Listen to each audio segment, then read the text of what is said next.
Hey guys, this is our full-length interview with our one-on-one interview with Briana Urbina, a woman currently running for Congress against House Majority Leader Steny Hoyer.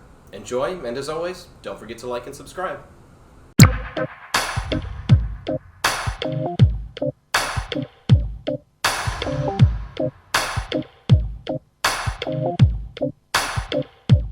Hello, my name is Adam Strami, and I'm a publications editorial board member of the Metro DC Washington Socialist.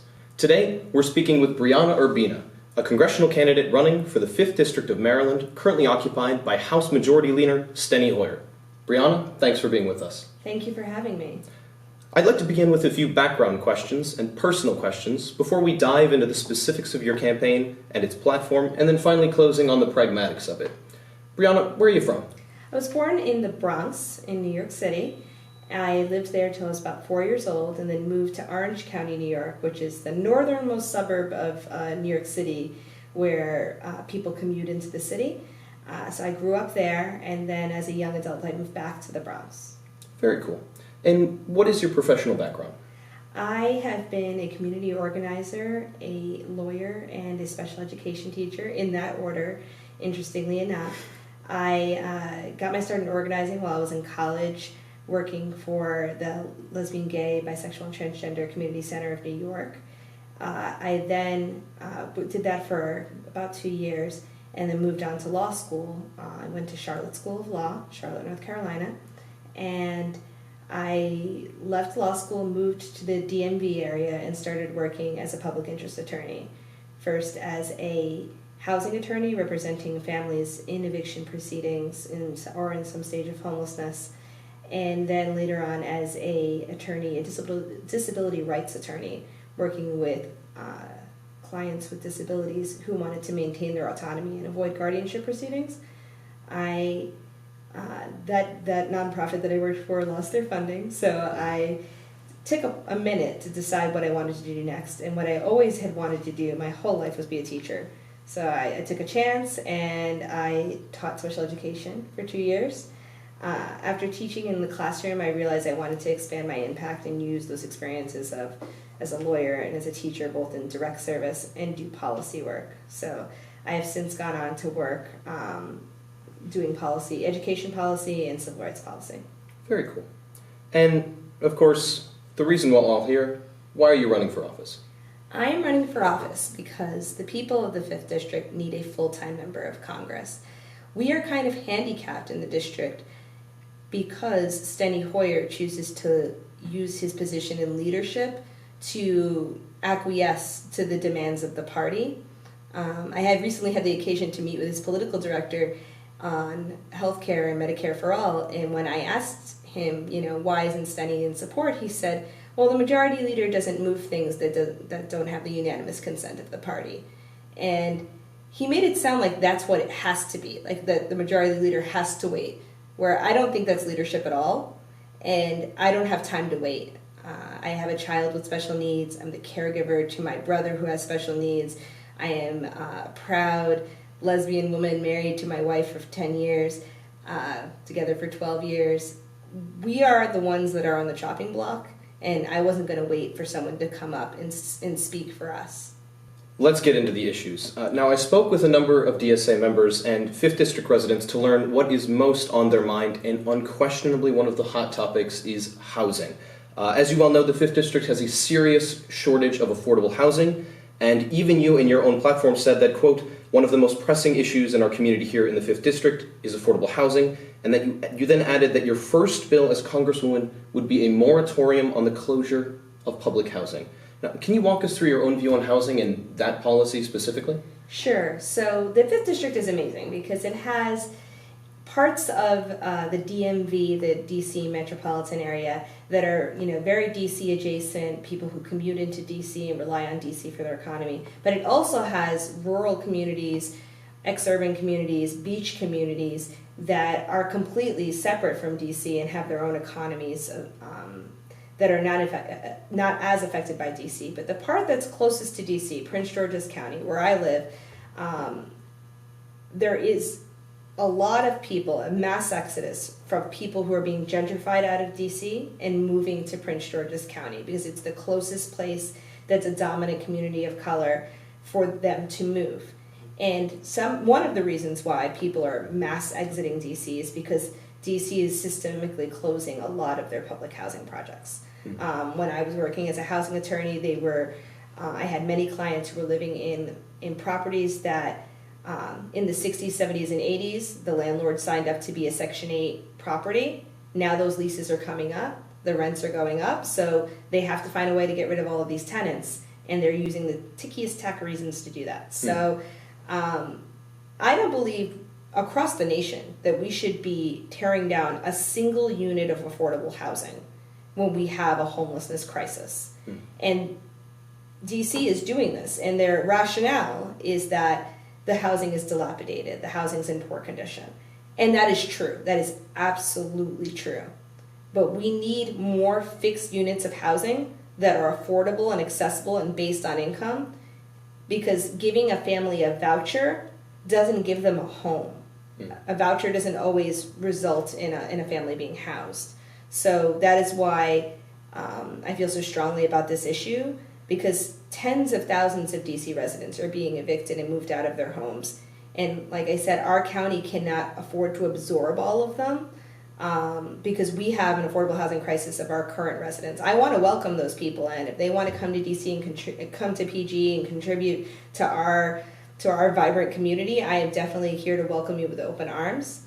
But I do think that you shouldn't be displaced and replaced by residents that aren't from this area who are paying higher and higher rents.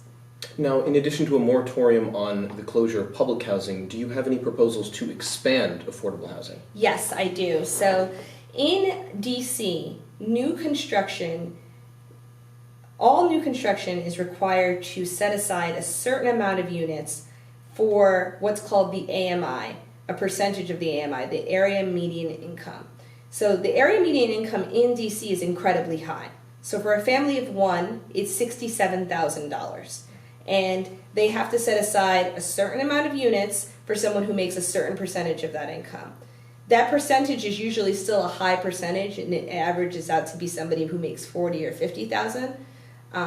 It doesn't account for or include the families who are reliant on TANF and SSI for their income. So those people are still not accessing affordable housing. So what I would like to see is an expansion of this programming. Prince George's has a lot of houses. Actually, most of the 5th District has a lot of new housing and new construction being built, single family and multifamily units. More of that housing set aside for families at a lower percentage of the area median income. So instead of saying you have to make 70% of the area median income, you have to make 10% of the area median income. Because there are families in the district that is what they are bringing home, and there's no home for them right now. So that's something I would really want to see expanded, and it almost facilitates a public and private partnership, because as these private companies are coming in and building the housing, they would be supporting our society by creating more affordable units. In preparing for this interview, I also consulted the webpage of Steny Hoyer, looking for his take on the most pressing issues in the 5th District. There was no entry on housing. Why do you think that is? I think that he's lost touch. So Steny Hoyer actually is from Prince George's County, and for those of the listeners who may not know much about the history of Prince George's County was a majority white county until the integration of schools. And then there was a lot of white flight into the neighboring counties that are more exurban and rural. So Steny Hoyer grew up in Prince George's County, went to high school in the south part of the county, and moved on to Mechanicsville, Maryland, when he was starting his own family. So he's not really aware of the issues going on in Prince George's County as it relates to housing, because it doesn't affect him personally. That's the only answer I could come up with. I would be interested to see what he has to say about the housing crisis we're experiencing. I'd like to move on to another issue that's been very, very important with our listeners and the American public more generally, which is healthcare. Yes. Now, in the 2018 congressional midterms, a plurality of voters that were polled gave healthcare as the single most important issue for them turning out to vote that day. Absolutely. As a result of this and the schemes of the Republicans to repeal the Affordable Care Act, amongst other things, 2018, despite our dark times, had presidential levels of turnout. Why do you believe that Medicare for All is the best path forward for America? Medicare for All, to me, is the only path forward. When you ask people, do you like your doctor? You'll get yes and no. If you ask people, do you like having health insurance? People will overwhelmingly say yes. But if you ask people, do you like your health insurance? Have you had great experiences with the customer service end, the billing end of having health insurance? I've never met anybody who's just like, care first, it's been the best experience of my life. That's not what happens, right? So the insurance only serves one purpose. It's there to minimize cost. So a doctor goes to medical school and trains for, however many years, and she prescribes a certain course of treatment. The insurance company looks at whether or not there's a cost-benefit analysis of whether or not that treatment makes sense for them fiscally to do. And then you, as the patient, end up either receiving the treatment or not receiving the treatment. I'm proposing we cut out that middleman, and the relationship between the doctor and the patient govern the type of health care that all Marylanders and all people across our nation receive. Because people want to be treated by their doctors, and their doctors don't want to spend all their time billing and arguing with and consulting with these insurance companies. So I do think that this is the only path forward to get us healthier and also to cut costs. Medicare actually has much lower overhead than these insurance companies do. So they're actually the ones that are draining the system, not the sick patients that you would hear on the media, like, oh, well, if everybody had insurance, then everybody would be paying so much more money. That's actually not true. The insurance companies are taking a large chunk of that money. They're putting it into corporate PACs. They're using the corporate PAC money to buy congressmen like Steny Hoyer and to keep the system the same. If we eliminate the middleman, the patients will be healthier and we'll all save money. Sounds like the consequences of a profit-driven approach to healthcare. But you're touching on something that's exactly where I want to go, which is on the one hand, the possible savings of a Medicare for All system, and on the other hand, concerns and anxiety about Americans who aren't intimately plugged into these issues. Now, several studies, including a prominent George Mason University report, which is ironic because it's a libertarian-leaning economics department, estimated the potential for significant cost savings in a universal healthcare scheme. Not to mention the benefits of expanding healthcare to the more than 27 million Americans who have no healthcare insurance whatsoever.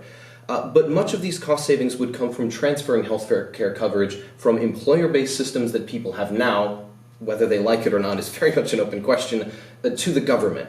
What do you say to those who are worried about losing their current employer-based healthcare system, which would be necessary to transfer to a Medicare for All system? I understand those concerns, especially my wife worked for a company for 4 years, and I was insured under her. When she decided to leave that company to pursue a higher paying, more prestigious job, I decided to COBRA my benefits from her previous employer because they were better benefits. So I was really happy to see that that company, Company A, we'll call them for instance, had these really, really great fertility benefits, which my wife and I were using at the time to try to expand our family. I would have definitely felt threatened if somebody was to tell me that they couldn't offer me that anymore. But going back to how Medicare for All would work, it's taking the middleman out. So you would no longer have insurance through your employer, but your employer wouldn't be dictating the terms of what kind of health care you receive. Your doctor would be. Your doctor would be prescribing the treatments, and you would be receiving them, and there would be no one in the middle telling you you can and cannot have these procedures. So actually, I haven't even shared the story on the campaign, but when I was in my early 20s, I actually worked for Blue Cross Blue Shield as a customer service agent for about 2 months. It was in between my associate's and undergrad degrees. I was working full-time, supporting myself, and I heard this was a good job in Middletown, New York, where there weren't plentiful jobs.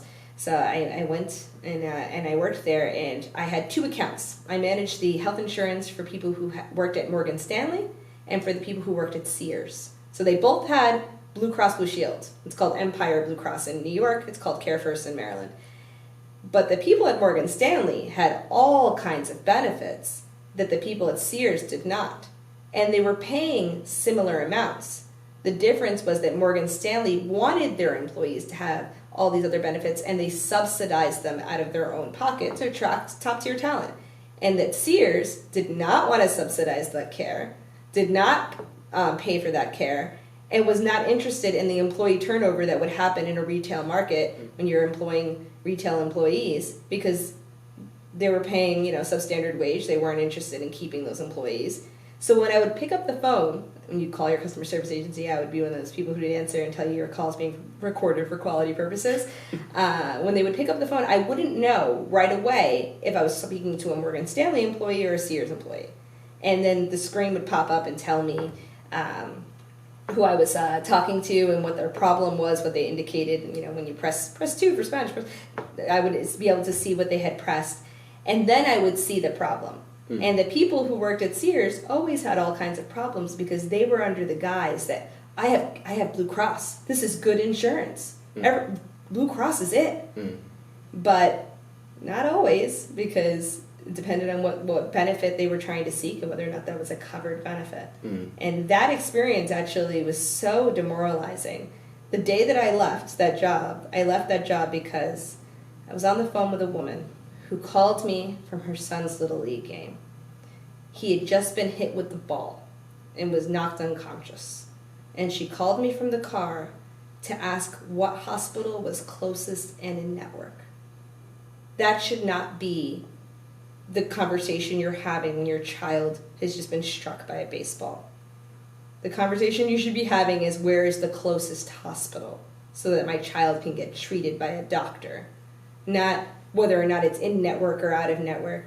And I helped her, guided her, told her, where the address was, and even pulled up on MapQuest, this was in the early 2000s, how to get there. And then I hung up from that call, and I went into the bathroom, and I cried. And then I went out, and I never went back. I literally left the job that day. There was a lot of other circumstances that made that job so stressful, but that was the last call I took because I wasn't a parent then, but I am a parent now, and I could not imagine if my child was struck by a baseball, even considering where's in network or out of network. But that mother, that was a choice that she had to make, because, maybe the answer to that question could have had a huge, significant burden on her family. Not to mention the 27 million Americans who literally couldn't even ask the question. That's just the state of healthcare, unfortunately. Yeah, no, it's awful. Thank you for sharing that, by the way. So another issue that you've mentioned that you're really prominently campaigning on is criminal justice reform. Now, your district is roughly equally split between its white population on the one hand and its black and Hispanic population on the other. Yes.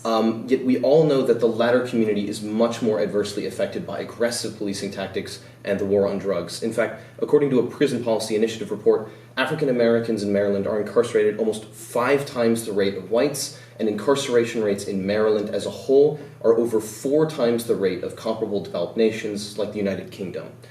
First, for viewers who are not as familiar with this subject, why is that the case?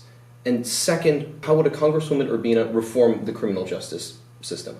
So it starts at infancy. It starts at the very, very beginning of the spectrum. So I was a special education teacher at the elementary level, and children who are suspended in preschool and kindergarten are more likely to end up in prison. I don't know how or why a child would need to be suspended in kindergarten or preschool. You don't have the intent to cause a bad action at 4, 3, 5 years old. You just don't have it. But once you enter that system, so it starts at the beginning. There's so many other statistics that show us what happens as you grow up. So if you're suspended in your early schooling, you're going to miss time in school. You're going to have distrust with your teachers. You're going to have distrust with systems. Your parents may have distrust with systems. If you miss enough school, the chances of you reading at an appropriate grade level by 3rd grade are much lower. If you are reading below grade level at 3rd grade, it is incredibly likely, especially if you're black or brown, to end up in prison. They actually use the reading scores of 3rd graders to determine how many prison beds will be needed by the time those young boys and girls grow up. That's where those numbers come from the PARCC scores and the other assessments that students take. So you get to 3rd grade, you're not reading on grade level, you've missed a lot of school, you have distrust in the system, you get older, school becomes harder and harder. If you make it all the way to 12th grade, your chances each year, each suspension reduces your chances of finishing school. But if you do finish school and you're not college or career ready, your economic opportunities are going to be limited.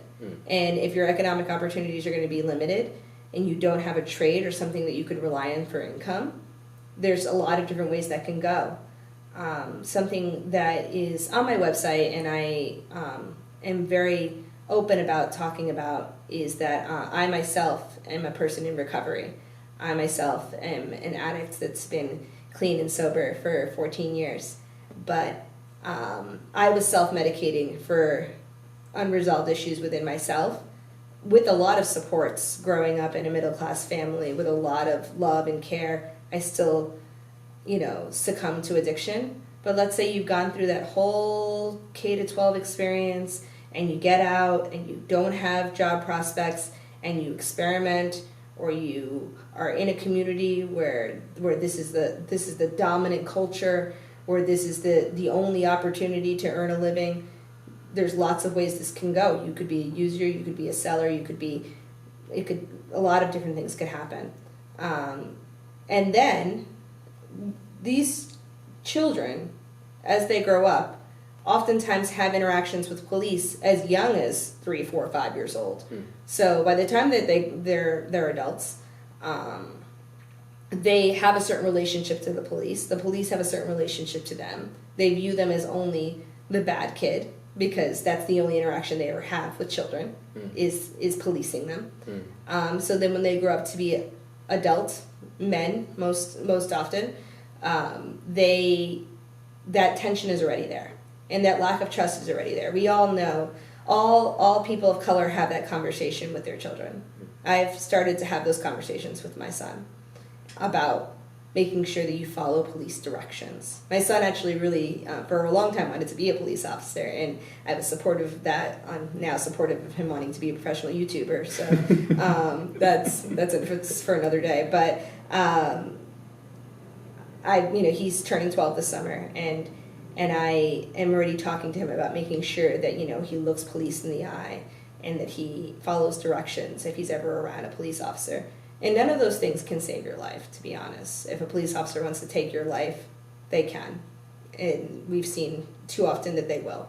But the tensions start, I think, at the very beginning. So to get back to your question about what would I do in Congress, I would share these experiences. I would bring in the former students, the ones that I actually had suspended because I didn't have the tools and I didn't know the harm I was causing. I would have those students come testify before Congress and their parents come testify before Congress and explain what that does to a family, what that does to a child. And then I would bring in other people who are returning citizens and have them explain that causal link from the school to prison pipeline, how it starts at preschool and works its way all the way up. I would interview more and more, and I would love to hear more and more stories of returning citizens about the pathway into the choices they ultimately made. These are things that make me unique in this race. I'm the only educator in this race. I'm the only person who's fought for kids not to get suspended and also fought for kids to be suspended because I didn't know better. So that's where I see that's the value add I feel my experience brings, but it's where I see is the start of the problem. And I think that trauma-informed teaching, that community policing that's done well with racial bias and sensitivity training, I think that those are the starts. I'm lucky to live in a community that has great community policing. The New Carrollton Police Force is always out, and they host a lot of community events. We go to a lot of them. Like I said, my son wanted to be a police officer. Now I think, the YouTube career. But he wants to play with toys on the internet. But we engage police very frequently, and they know my son's name. They know my brother with disability's name, and that's how you develop safety and trust. And those things can be expanded through the use of federal subsidies. So I want to move on to that side, the policy-oriented bit. You've advocated for things like abolishing mandatory minimums, and there are other specific policy specifics I'd like to tease out of you. So by way of doing that, I'd like to point to an example. Some advocates of criminal justice reform have pointed to things like the Justice Reinvestment Act, which was recently passed by the Maryland State Legislature in 2016 as a good way to reform the criminal justice system. Again, like your own platform, it emphasizes things like community investment, focusing on drug treatment rather than penalization, and scaling down the prison population. And as a result of these policies, Maryland, at the state level at least, currently leads the nation in reducing incarceration rates. Do you see a vindication of your own particular policy approach to criminal justice reform in that, or I think we can go even further. I'm glad that we're making progress. I'm glad that we're recognizing the economic and societal implications of mass incarceration and taking steps forward. But Prince George's County actually has one of the lowest pretrial release statistics in the state. And compared to our brothers and sisters who are in the District of Columbia, who do a lot of pretrial release, we can't even talk about ending cash bail if we're not offering it. Pretrial release, I think, is something that in many circumstances is vital to getting someone reintegrated into society, to getting them the supports and things that they would need in order to get sober, in order to get employment, to keep them grounded in community with their children. A lot of children are needlessly put into foster care while their parent is awaiting trial. Keeping parents together with their children is something it's fundamental to the fabric of who we are as a country. That's something that should be the ultimate goal. So we still have a ways to go, and these are things that can be also modeled on the federal level, because just because we're doing well in Maryland doesn't mean that the federal system has been impacted by the things that we've done in our state. I want to move on to one last area of the issues, if you will, and that's the environment. Your platform is stridently supportive of the Green New Deal. In fact, it even uses languages like, we cannot afford to wait. But the concept of the Green New Deal has a lot of different particular possibilities in practice, and even the bill introduced by Congresswoman Alexandria Ocasio-Cortez and Senator Ed Markey leave a lot of the specifics of that out. So to you specifically, I ask, what does a Green New Deal mean to you, and what does it entail? So there's a few different things. I recently authored an op-ed on the issue about why the Green New Deal would be important for Maryland specifically. Like I said, our district is so beautiful and vibrant. We have beach communities, rural communities, suburban communities, and urban communities. And so all of those communities require different things in order to be sustainable, in order to be green, in order to reduce asthma rates and make transportation more efficient and safety. All of these things can be addressed by the Green New Deal. So we have power plants in our district. We've seen what can happen when there's an accident or a safety incident at a power plant. So we need to make sure that we're transitioning away from that kind of power, and that we are making sure that we're investing in making that power as safe as possible while we're still using it. Steny Hoyer actually voted against a bill that would add additional safety regulations to the use of power plants. That's in the southern and more rural part of the district. We also have waterfront in our district, and as a result of the more violent and powerful storms we're experiencing all across the country, I think it would be necessary to invest in seawall protection for some of our coastal communities. We haven't had a very bad storm here yet, but why wait for that to happen when we can prevent it, and we can prevent property damage and things that greatly interrupt people's lives. Moving further inland to where the populace of the district lives, Prince George's and Charles County and parts of Anne Arundel County, traffic is the big issue. So the Metro is our subway here in DC, and their slogan, their motto is "Back to Good," and that is telling, because it's not striving for excellence, it's trying to get to mediocre. It's very unreliable. Especially on weekends and evenings, it can be a very long wait for a train, and this causes a lot of traffic. It's also incredibly expensive. My commute into DC is almost $15 a day if I park my car at the train station, and it only saves me about $1.20 if I take the bus to the train station. And I live 9 miles door to door from DC, so it doesn't seem, some days it doesn't seem practical to get on the train when I can drive. But when I drive, it takes an hour to get to DC. To get 9 miles in takes an hour during rush hour. So the Green New Deal could provide for funding that would directly help the residents of the 5th District, because it could supplement the monies that Maryland, D.C., and Virginia are already paying in the fixing of WMATA, the Washington Metropolitan Transit Authority. It could supplement those funds, ensure a steady stream of funds to make sure that our public transit works more effectively. Apart from trains, the bus system in the state of Maryland is not anything that anyone would brag about either. So I would love to see the Green New Deal for our state focus on public infrastructure spending, including public transit spending. We are building what's called the Purple Line, so it's going to run from New Carrollton to Bethesda, I believe. So it's another train line that's going to help lighten the traffic load, I believe. I actually don't go to Montgomery County ever because the traffic is just unbearable to drive 10 miles north of where I live, north and west of where I live. So I'm really looking forward to the opening of that line. But like I said before, the needs of the district are different across the district, rural, urban, suburban. And what I like about Congresswoman Ocasio-Cortez's bill is that it allows for that flexibility to determine the best needs of different landscapes across the country. Some have not been as kind to that flexibility. How do you respond to critics like The Economist magazine based out of London who will chide the Green New Deal as, quote, deeply unserious and insist that climate change can be addressed primarily, if not exclusively, through so-called market-friendly regulation like cap and trade? I mean, I think cap and trade could also work, and California has successfully implemented a cap and trade statewide. But I think it's really funny that it's not a serious bill, yet Steny Hoyer won't come out for it. If it's not serious, then why are Steny Hoyer and Dianne Feinstein and so many establishment Democrats so afraid of it? If it's not going to do anything, might as well sign on for it because it's a bill that's supposed to support the effects of climate change. Why wouldn't you support that? So I do think that The Economist and other critics do know the weight that it carries and do know what the words New Deal mean to us as Americans and know the potential for transformation that Congress used to be able to perform. And I think they're afraid of that. I think they're afraid of what they don't know, and that's why they're running away from it, and that's why I'm running towards it.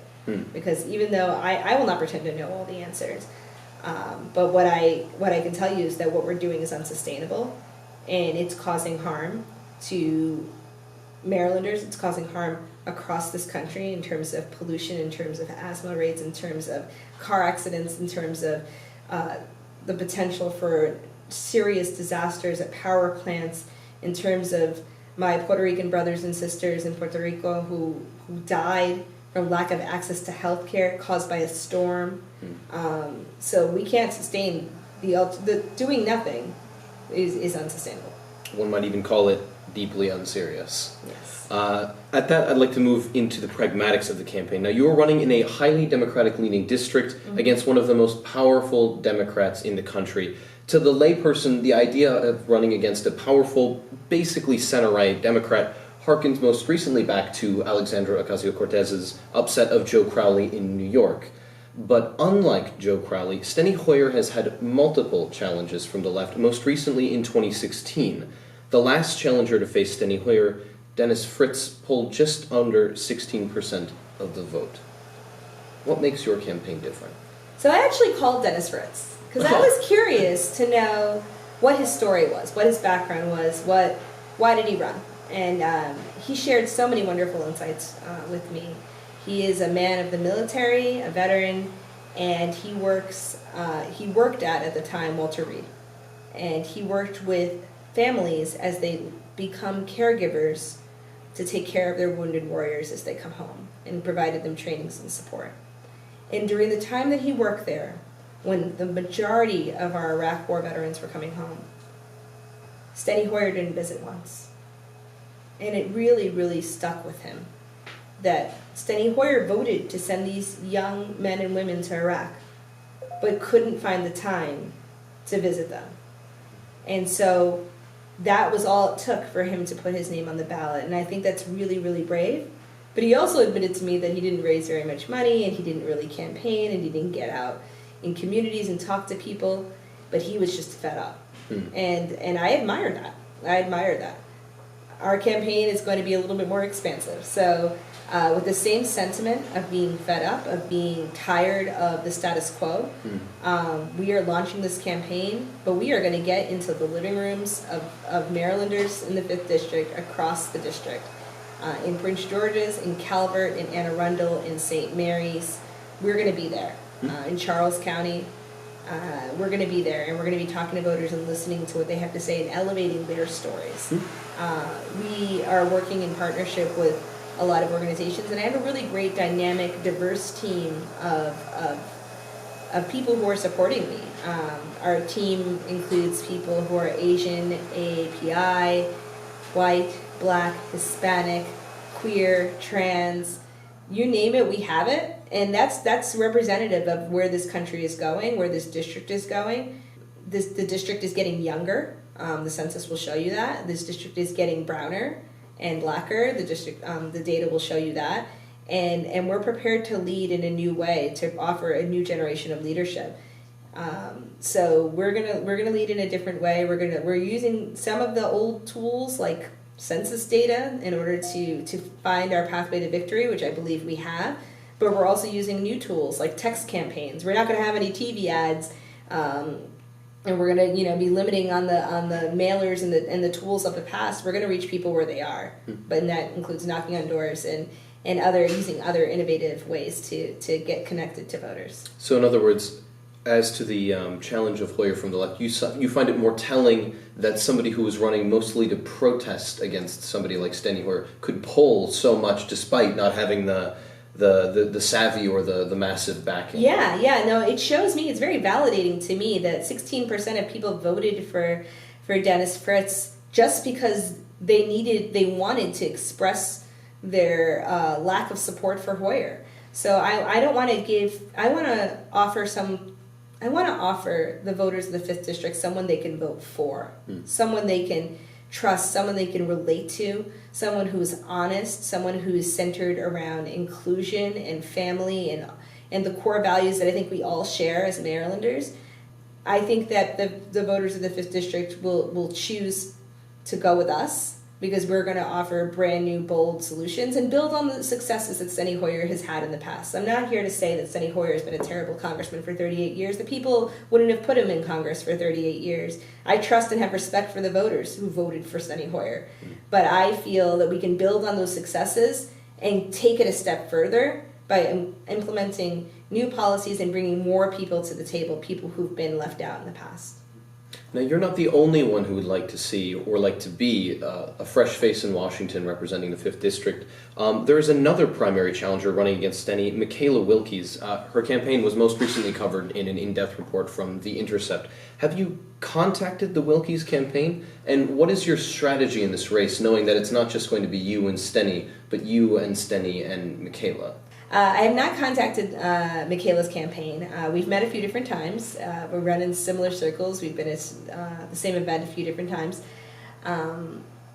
As far as The Intercept goes, I want the voters of the 5th District to decide the outcome of this race, and not pundits and politicos who don't live in our district, who don't experience our realities, who don't know us necessarily. So as far as adjusting strategy, I'm not running a race to be a politico and strategic.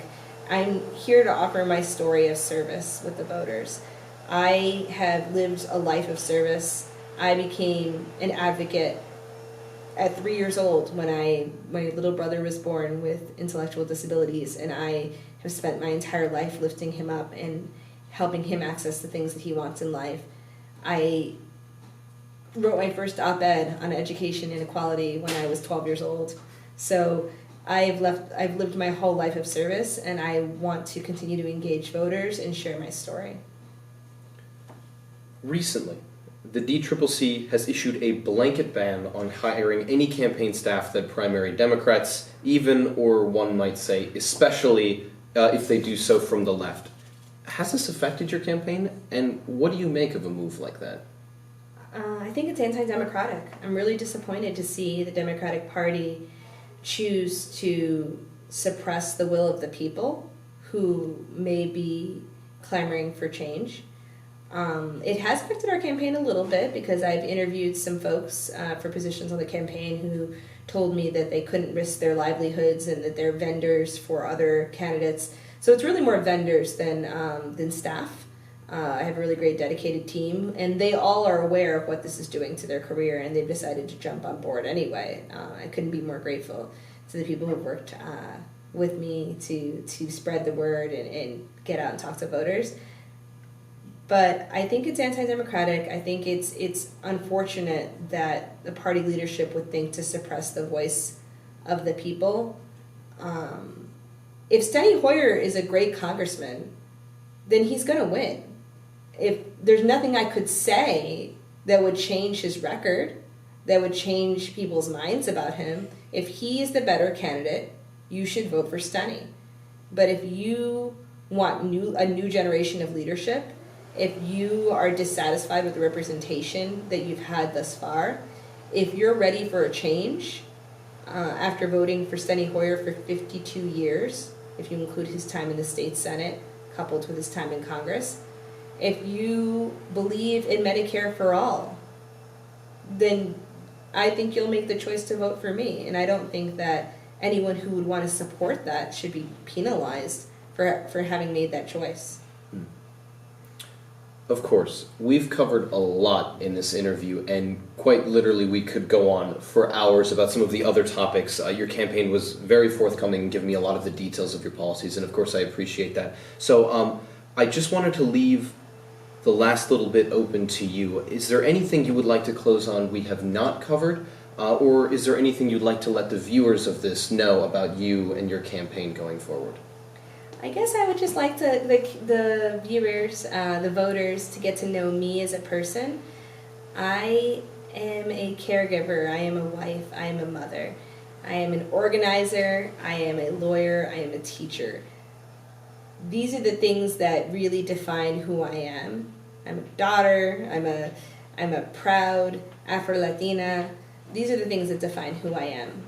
If I'm going to be remembered for anything other than being a mother to our son, I would want to be defined by the service that I've done for others and the amount of energy that it takes to sustain that kind of service, the kind of lawyer I was, the kind of teacher I was. So I'll tell a story that gets kind of at the root of my concerns around housing. I had a client, so I represented people who were already in eviction proceedings. If you were my client, you had already been served paperwork. And I had a client who had some pretty bad housing code violations, but ultimately could not afford their apartment because they had disabilities and they were a recipient of SSDI. So ultimately I got the housing code violations repaired in her home, but at the end of the day she could not afford the back rent that she owed and could not afford the rent going forward. So what we did was a settlement agreement with the landlord that she would not owe any further rent and that she could move out without getting an eviction on her record. This client was 24 years old. She had 4 kids and an IQ of 64. She didn't have any supports. She had family and they helped when they could, but they were all working poor people themselves, couldn't rescue her from her problems. She was a pretty determined person who accessed services for people with intellectual disabilities, so she had a sheltered work experience. But I knew that she wouldn't really understand how this paperwork worked. So when I asked her, I explained to her, you have to move by this day. If you don't move, the marshals are going to come, they're going to evict you, they're police, they're going to take your stuff and put it in the street. Do you understand? And she said, how do you move? And I realized that she legitimately didn't know. So I told her, I want you to put all of your stuff in boxes. I will be at your house on Friday with a U-Haul truck. We're going to move. And I rented a U-Haul truck, and I moved all of her belongings. She also did not know how to pack, so we had to pack together side by side and move all of her belongings into the new apartment that she was getting, and moved all the stuff in and moved all the stuff out. This is not what in the job description of being a lawyer, but that's the extra level of care that I treated every single student, every single client, every single person I helped as an organizer. That's what I'm bringing to the table. Those experiences, those stories. And I'm not telling you this so that I can brag about myself. I'm telling you this because I want my colleagues in Congress when I'm elected to hear this story when they think about housing policy, when they think about disability policy, when they think about cutting services that help people with disabilities, when they think about those 4 kids that lived in that household who would have become homeless had they not contacted a pro bono attorney. That's what the story I want to bring.